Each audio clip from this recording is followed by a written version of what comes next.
Une seule date, le 13 octobre 2018. Une salle, le Cirque Royal de Belgique. Un artiste, Gino Lucala, en concert humanitaire, live. Un grand concert humanitaire dans la grande salle mythique du Cirque Royal. Concert humanitaire de Gino Lucala, eh bien ça sera ce samedi 13 octobre à partir de 17 h. Comme vous l'avez vu, eh bien il y aura du show ce samedi. Rencontre avec Gino Lucala. Bonsoir, comment ça va? Ça va très bien, merci. Alors enfin on se retrouve pour cette émission. On s'est retrouvé, ça fait longtemps que...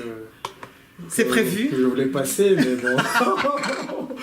Nos agendas ont pu sont... enfin. Eh bien, en tout cas, moi, je suis contente parce que c'est pour la bonne cause, comme on a pu le voir dans ce merveilleux teaser qui a été d'ailleurs très bien fait. Mais félicitations à celui qui l'a réalisé. C'est qui d'ailleurs? Parlons un peu de lui. C'est un ami à moi, un réalisateur qui vit à Londres, qui s'appelle Jean-Michel Masuku, de la maison Heaven Above. Voilà. Eh bien voilà, donc en tout cas félicitations pour votre teaser parce que je l'ai beaucoup apprécié. Alors, avant de rentrer dans le vif du sujet, qui est Gino Lucala vu par lui-même? Une petite présentation. C'est toujours difficile de, de se présenter, de parler de soi. Gino Lucala, c'est un chanteur, un artiste musicien, gospel. Voilà, j'insiste bien sur le gospel. C'est un artiste musicien gospel, un chanteur, mari d'une merveilleuse femme et père de deux merveilleuses petites filles. Wow. Je sers les seigneurs au travers de la louange et l'adoration. Prédicateur, modérateur, conférencier, la liste est longue. La liste est longue, comme dirait quelqu'un. Alors ça a commencé comment tout ça, le fait que vous commenciez à... Bon, on fera une émission un peu plus détaillée la prochaine fois, après le concert. Là, c'est surtout pas pour parler du concert, mais quand même, rappelez-nous un peu comment tout ça a commencé, cette carrière. Je suis tombé dans le pot, comme on le dit. Je suis né dans ça. En fait, j'ai descendu une longue lignée sacerdotale. Mon arrière-grand-père était pasteur, mon grand-père était pasteur, ma mère est pasteur. Donc je suis né dans ça. Je suis un enfant d'église en fait. Donc déjà, dès mon bas âge, j'ai commencé déjà à chanter, même avant que je ne reçoive Jésus comme Seigneur et Sauveur. Mais je chantais déjà parce que j'étais dans cet environnement-là. À 8-9 ans, j'étais déjà dirigeant de l'Écodim. C'était à cet âge-là. Voilà, ça a commencé depuis que j'étais enfant et c'est parti. Voilà. Quand est-ce que vous avez pris conscience par rapport à la relation justement avec le Seigneur? À la relation avec le Seigneur, c'était à mes 16 ans. À mes 16 ans, je me souviens, on était allé à une campagne d'évangélisation. C'était à Kinshasa, au stade du 24 novembre. Il y a un prédicateur qui venait des États-Unis. Et il a dit aux gens d'avancer. Ça doit être Renard, donc on dit aux gens d'avancer. En fait, je ne savais pas que j'étais devant et j'étais en train de pleurer et en train de dire Jésus, je te donne ma vie. Voilà, à mes 16 ans. Donc voilà. D'ailleurs, le fait d'aller à l'église ne fait pas de toi automatiquement enfant de Dieu ou chrétien. Il faut une rencontre particulière et spéciale. Et je crois que c'est ces jours-là que j'ai fait ma rencontre. Il y a un jeune qui nous regarde peut-être et qui se dit oui, mais comment je peux faire? Je me sens un peu perdu. Moi aussi, mes parents m'ont amené de force dans l'église et maintenant j'aimerais avoir cette relation personnelle. Alors qu'est-ce que vous pourriez conseiller à ce jeune? Qu'est-ce que je pourrais conseiller? En fait, nous ne venons pas à Dieu par nous-mêmes, mais c'est Dieu qui nous appelle. Mais si tu entends sa voix, si tu entends une voix qui monte dedans de toi, parce que tu as reçu une prédication un jour, ou parce qu'un grand frère ou une grande sœur t'a conseillé de reprendre le droit chemin, si tu as cette voix-là qui remonte au-dedans de toi, suis cette voix-là et le Seigneur va te toucher. Alors, merci beaucoup. Concert au Cirque Royal. Alors là, vous avez fait fort quand même, hein? Cirque Royal? Ouais. Bah, c'est bien, non? C'est très bien. Alors, dites-moi déjà comment vous en êtes arrivé là, au Cirque Royal. Ah, ok. Il y a un monsieur, un tonton à moi, comme nous le disons nous en Afrique, il y a un tonton à moi qui croyait trop en moi, trop même. Le jour où j'ai fait un concert à la salle Saint-Michel à Bruxelles, Ce qui est déjà pas très mal. Hein, voilà. C'est déjà très bien. Il me dit, je vais te faire jouer, tu dois jouer au Cirque Royal. J'ai dit non, c'est pas mon niveau, voilà, c'est des aventures. Voilà. Mais c'est quelqu'un qui avait son argent, un businessman et tout, qui croyait vraiment en moi. Et après, il est allé se renseigner. Voilà, il a commencé à faire des tractations pour que je puisse aller jouer et tout. Et on est entré dans le bain, on commençait à travailler par rapport à ça. Mais arrivé à un certain moment, alors qu'on était dedans, ces affaires ont flanché, comme on dit. Donc, et nous, on était dedans. Voilà. Et il y a mon label de production, Destiny Project, et une association qui s'appelle Prends-toi en charge, qui était dans le coup et qui ont récupéré le projet. Donc voilà, voilà, c'est parti. Donc comme on ça. dit merci au label et on dit merci au label et merci à l'AFBEL Prends-toi en charge. Voilà. Super. Alors, il y avait une première date qui a été annulée. Oui. En tout cas, pas annulée, mais reportée. Oui. Qu'est-ce qui s'est passé? Oui, c'était le 7 juillet 2018, on devait jouer là-bas. Mais on s'était tous préparés là quand même. Hein. Oui, mais les cirques royaux étaient fermés parce que les cirques royaux, c'est une propriété de la ville de Bruxelles. Voilà. Mais c'est géré par d'autres sociétés. À l'époque, c'était géré par Botanique. Et voilà, le bail de Botanique était arrivé, touché à sa fin. On a lancé l'appel d'offres, Bruxelles Expo a ravi la mise, Botanique n'était pas d'accord, ils ont porté plainte et tout. Et nous, on était déjà programmés. Voilà. Et le Conseil d'État a tranché, la salle devait être fermée et tout. Et nous, on était déjà dans on se préparait déjà, on répétait déjà. Voilà. Et mais Dieu merci, c'est nous qui jouons à la réouverture. Parce qu'il est souverain et qu'il fait les choses bonnes en son temps. Hein. Voilà. Donc non seulement vous avez la réouverture de la salle, mais en plus vous êtes programmé pour la réouverture. Donc on dit Alléluia, il est merveilleux. Gloire à Dieu. Alors c'est pas un concert tout simplement, c'est un concert humanitaire. Avant de vous demander l'explication pourquoi ce concert humanitaire, il y a eu un merveilleux événement là qui s'est déroulé il y a quelques jours. On a eu le plaisir d'avoir le nouveau prix Nobel de la paix octroyé à 2 personnes, mais notamment au docteur Mukwege, oui. Denis Mukwege. Alors on est tous contents. Vous en pensez quoi de ça? Voilà, c'est une reconnaissance. C'est une reconnaissance pour quelqu'un de bien. Quelqu'un qui fait du bien. Voilà pourquoi d'ailleurs je vous conseille, vous qui me suivez, de faire du bien. Quand vous faites du bien, quand vous s'aimez du bien, vous récoltez du bien. En tout cas, que le prix Nobel de paix soit attribué à ces grands messieurs, ces grands hommes qui fait du bien, qui prend soin de femmes. Parce que si vous prenez soin de la femme, vous prenez soin de l'humanité. Ces grands hommes on l'appelle les réparateurs des femmes, qui prennent soin des femmes. Ouf, on était aux anges. Et en plus, il est de mon pays d'origine. Il est du Congo. Voilà, donc on est doublement, triplement content de ça, qu'on puisse reconnaître quelqu'un qui pose des bons actes, quelqu'un qui fait du bien. Voilà, donc voilà. Alors la générosité, l'aide, c'est très important en ce moment, surtout lorsqu'on pense à la RDC. Vous avez décidé d'organiser ce concert humanitaire.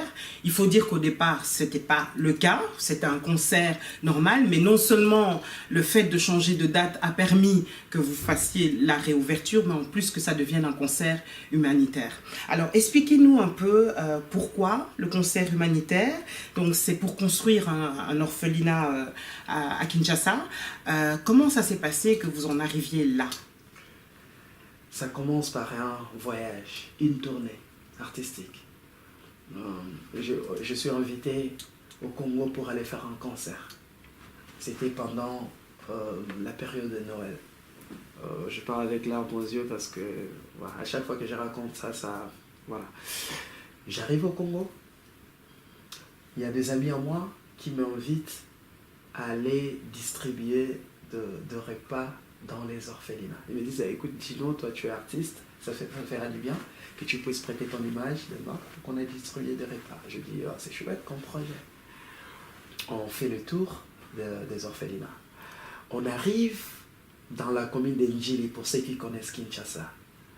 Je donne à manger aux enfants je donne à boire. Je chante, je fais des a cappella, les enfants dansent.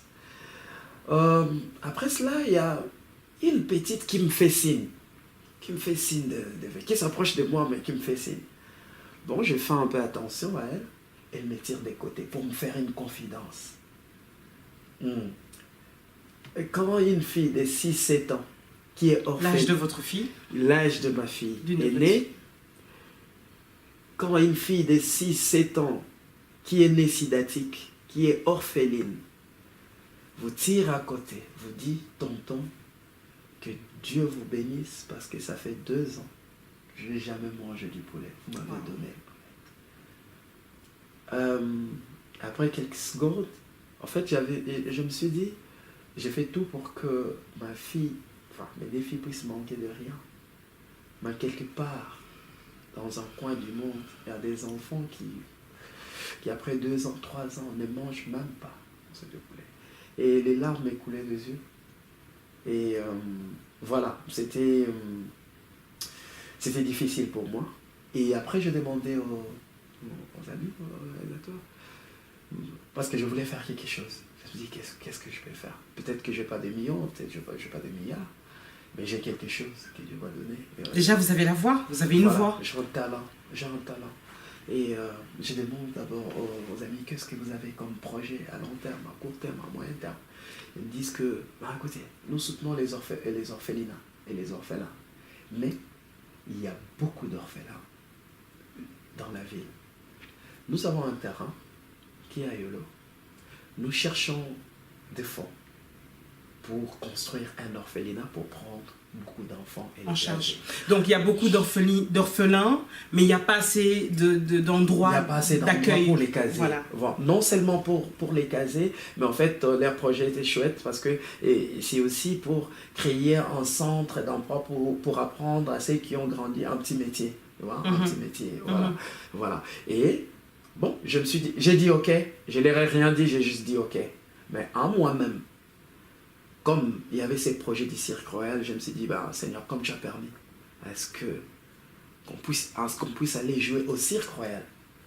Tout ce qu'on aura comme bénéfice, comme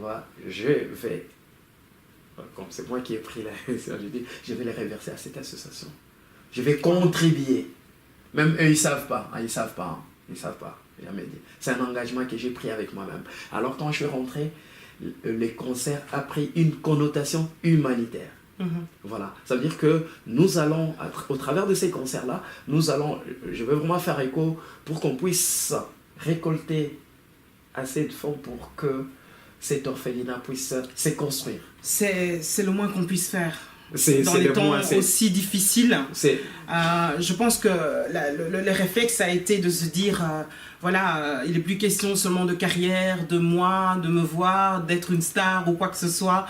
Maintenant, c'est de pouvoir utiliser ce don, ce talent pour aider, non? Mais je me suis référé à Jésus, en fait. En fait, quand Jésus prêchait, à un certain moment, quand il remarquait que les gens ont faim, il a arrêté de prêcher. Il multipliait le pain, il multipliait les poissons, et on donnait. Ok? C'est-à-dire que fini l'évangile théorique, fini des blablabla, beaucoup de prédications. Ce sont les actes, les œuvres. Ok? On ne sait pas, c'est le maître est là à dire Jésus a dit ceci. Qu'est-ce que tu fais? Fais quelque chose. Pose un acte. Alors, énormément de solidarité. Alors, quelque chose que moi, j'aimerais quand même dire, que j'ai constaté avec vous, et je le dis haut et fort devant tout le monde, vous êtes très solidaires. En tout cas, moi, j'en ai bénéficié. Chaque fois qu'on vous invite, vous êtes là. Soutenir les autres, vous êtes là. Les événements des autres, vous êtes... Pardon? Non, mais chapeau. Franchement, chaque fois qu'on vous demande d'être là, mais vous êtes là et vous faites acte de présence. Je sais que la dernière fois même, vous aviez plusieurs engagements, mais vous avez quand même fait acte de présence aux 3 ans d'Espoir TV. Merci. Vous êtes vraiment quelqu'un de solidaire. Non, je suis juste un chrétien normal, parce qu'un chrétien, le oui d'un chrétien doit être oui. Le non doit être non. Si je prends un engagement, je dois le faire. Si un frère ou une sœur est en train de faire quelque chose, l'union fait la force. Exactement. Voilà. Exactement. Alors, pour justement vous remercier, bien, les gens viennent aussi à vos événements et sont également solidaires à votre événement. Donc, il y aura des featuring, comme dans vos clips d'ailleurs. Beaucoup de featuring dans vos clips. Alors, René Loquois, Mireille Bassirois, Pasteur Philippe Tibangou, Lormanda, Adisha Abola et Meka Dishken. C'est un groupe de jeunes de Paris. Je les connais, ils sont formidables. Ils sont formidables, ça déchire. Hein. Oui, ça Alors, déchire. parlez-nous un peu pendant quelques minutes de ce qui va se passer ce jour-là, s'il vous plaît. Avec ces différents artistes. Bon, c'est... Bon, je ne vais pas dévoiler, hein. Je ne vais pas dévoiler. J'invite les gens à venir parce que, bon, il y aura de ceux qui vont commencer la soirée, je vais dire. Il y aura de ceux avec qui on va partager les... Il y a beaucoup de choses. Je ne vais pas divulguer. Venez le samedi, venez nombreux. Venez nombreux le samedi. Vous allez changer la façon de penser par rapport au gospel. D'accord. Alors, il y aura différentes chansons. Il y aura certaines chansons de votre album. Est-ce qu'il y aura que les chansons de l'album où vous allez un peu représenter toute votre carrière, tout votre parcours, En tout cas, ça sera le résumé de mon parcours, le résumé de ma carrière.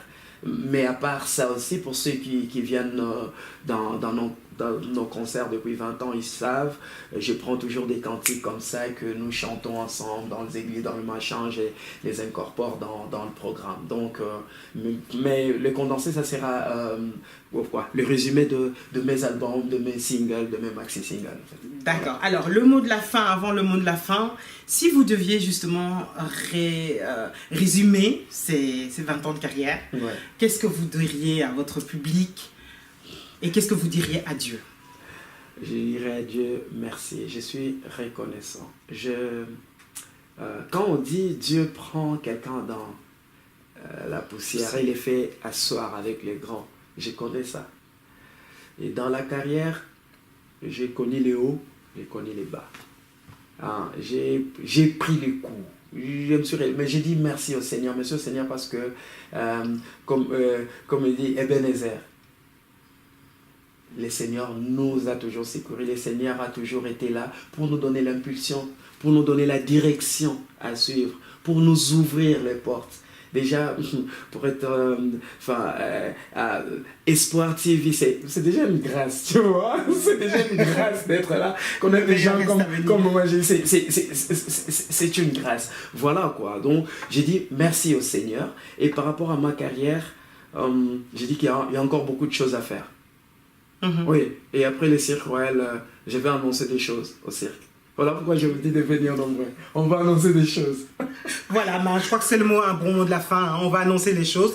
On va vous laisser donc avec, bien sûr, le teaser, l'annonce de ce concert. Donc, n'oubliez pas, ce samedi 13 octobre, à partir de 17h au Cirque Royal, en plein centre de Bruxelles. Venez à temps pour avoir vos places. Comment écrire ton amour qui m'a inondé, aussi grand qu'on ne peut le sonder. C'est pourquoi vers ton trône je vais abonder. L'amour de ma vie, c'est toi. Jésus, tu es l'amour de ma vie. Amen, amen. Merci en tout cas pour ce moment. On fera une émission en long et en large dès que tout ça est terminé. Merci à WWW à la technique. On se retrouve très bientôt pour une autre émission Rencontre avec Une seule date, le 13 octobre 2018. Une salle, le Cirque Royal de Belgique. Un artiste, Gino Lucala, en concert humanitaire, live. Un grand concert humanitaire dans la grande salle mythique du Cirque Royal. Tout ce qu'il dit, il fera. Il accomplira tous ses promesses envers toi. Invité spécial, le frère Adisha Abola, la sœur Laure Manou, la sœur Mireille Bassirois, pasteur Philippe Tibangou, le frère René Loquois et Meka Dishken, le frère Gino Lucala en concert live. le samedi 13 octobre 2018 dans la grande salle mythique du Cirque Royal.